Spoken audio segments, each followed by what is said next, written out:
Ladies and gentlemen, I greet you host Omar JJ, and I'm back again with another guys. On today's video, as you would have seen on the thumbnail, I'm gonna be giving you guys 5 things that you mustn't do in order to be a profitable day trader in 2024. So if you do these 5 things, you're not going to be a profitable forex trader. Trust me, I've been there, I've done that. I was also an amateur beginner trader when I started trading, and I did these mistakes. So I'm here on this video to give you those 5 things that you guys mustn't do in order for you to be a profitable forex trader in 2024.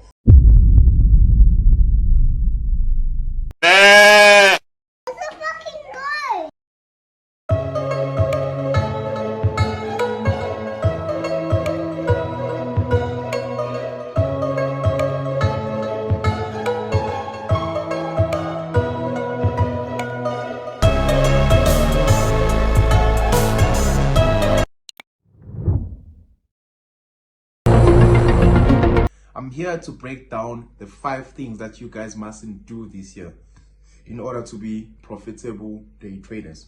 In Zulu, they say indlela ibuzwa kwabaphambili. I've been on this industry for the past 4 years. I started trading forex in 2019. Luckily, the following year, COVID hit, and I got to sharpen my skill even much more than it is. Honestly speaking, what people do not tell you is that market conditions, they will always change. That means you must always have a new strategy, not a new strategy per se, but you must always upgrade on what your strategy is. You must always find ways to sharpen up your skill. So, for example, the market conditions in 2020 during COVID-19 are not the same as they are now.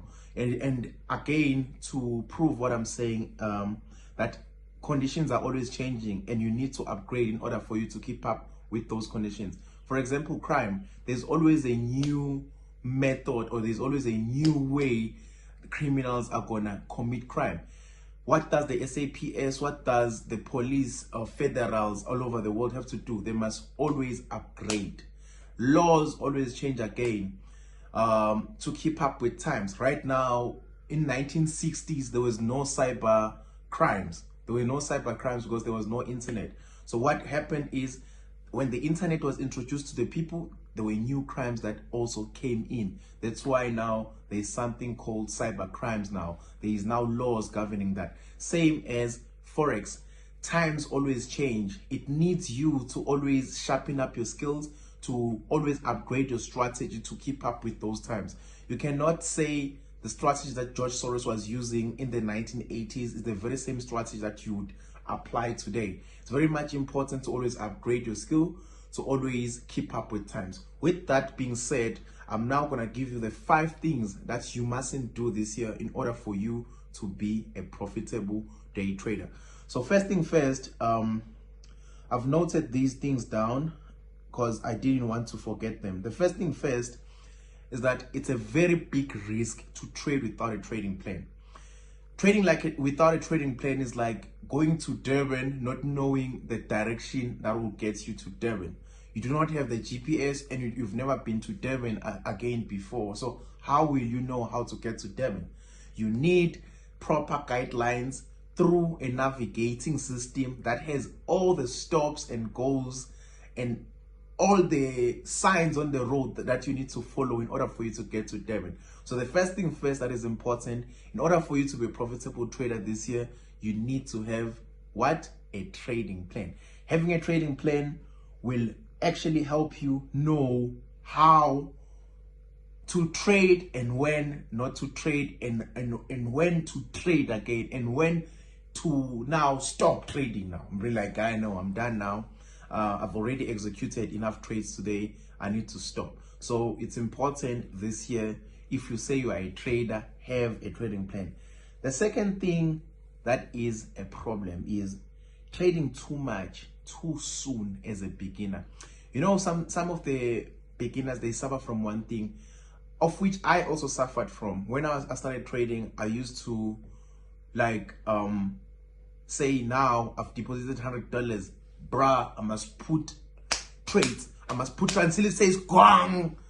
not enough or insufficient funds, until MT4 says insufficient funds or you cannot place that trade. I used to think and believe that once I've funded, I must now trade. That's not actually the fact. Once you funded, guys, you can always wait for the proper setup and for the proper guidelines that are in your trading plan. When your trading plan says I do not trade on a Monday, do not trade on a Monday, guys, because you wrote that for a reason. You've seen that every time when you were trading on a Monday, results came back negative. So it's very much important, guys, for you to pay attention to that. Do not overtrade, and trading too much as a beginner, too much in the beginning days, it's not a good thing to do. Number 3 that you guys must take note of is emotional trading, guys. Emotional trading leads to revenge trading. Revenge trading is dangerous because you sometimes do not even use proper risk management, because now you are trading using your emotions. Every time when you feel like I'm broke, stay away from Forex. When you feel like I'm broke, I need to make money, my baby mama called me last week, she needs new shoes for the child, and you do not have money, then you think that you're gonna take your last money and go deposit it in Forex and miracles are gonna happen. That's not the case. I'm telling you, I'm the Omari Jaguar, the Omari JJ. I'm telling you, that doesn't work. It doesn't turn out to be well. Every time when I was revenge trading, saying now I've blown an account, for example, I've blown an account, I'm now thinking, let me fund again and trade again. Same time, guys, I will always be out of my mind, because I'll always like over risk, take the highest leverage that is available, also over trade. I'm entering trades without paying caution as to what was happening on my left hand side. I'm now just focusing on my right hand side and just like executing and believing that it's gonna go to my direction, because I don't think that what has transpired before was actually the truth. Guys, do not do that, and I'm warning you. So the other thing, which is now the 4th thing, is guessing, guys. There's a lot of traders who just feel like, today it's my lucky day. You know, when you can go to Google right now, it's gonna say, are you feeling lucky? Let's play something, I don't know, play Lords or whatever, if you're feeling lucky. That's not the case, guys. Again, guessing, there's traders who would be like, Nasdaq is gonna buy this week, it sold last week, so let me just enter buys because last week it sold. That's not the case. Again, guys, you must not guess. This is not a guessing room, this is not a guessing house, this is not a guessing industry. If you are looking for guessing, I go somewhere else. Like in Newton and geometry, everything that you need to do, you must have a reason for doing it. Every trade that you execute, you must have a reason why you're executing it. That's why we have something called a journal. To write down every trade that you've taken and the reason why you've taken it will help you improve your skill in trading, and to back test all your trades will help you also to improve your skill in trading. So those are things that are important. So never take a guess when you are trading saying, I believe this and this is going to happen. That's not the case. You must always take trades with a reason. You must have a reason why you're taking particular trades. Faster 24-hour financial news, all-inclusive market codes, winning trading strategies and signals, all in one bundle, offered by FASTBULL.com. So another thing is trading without a stop loss, guys. I once suffered from this because there is this other mentor I saw saying, man, every time when you put a stop loss, gonna hit a stop loss, then go to your direction. Now you must trade without putting a stop loss. The moment you trade without having a stop loss on, that means you are risking your entire account. That means you are willing to lose the entire account that you've put. That's a problem. And also, one thing I've seen about trading without a stop loss, how problematic it is that sometimes you end up losing the profits that you've made from that account and end up saying, it's fine, I may lose these profits, they are not a problem because I made them from the market. That's not the case, guys. always remember the 90 days rule. 90% rule. 90% rule. Always remember that.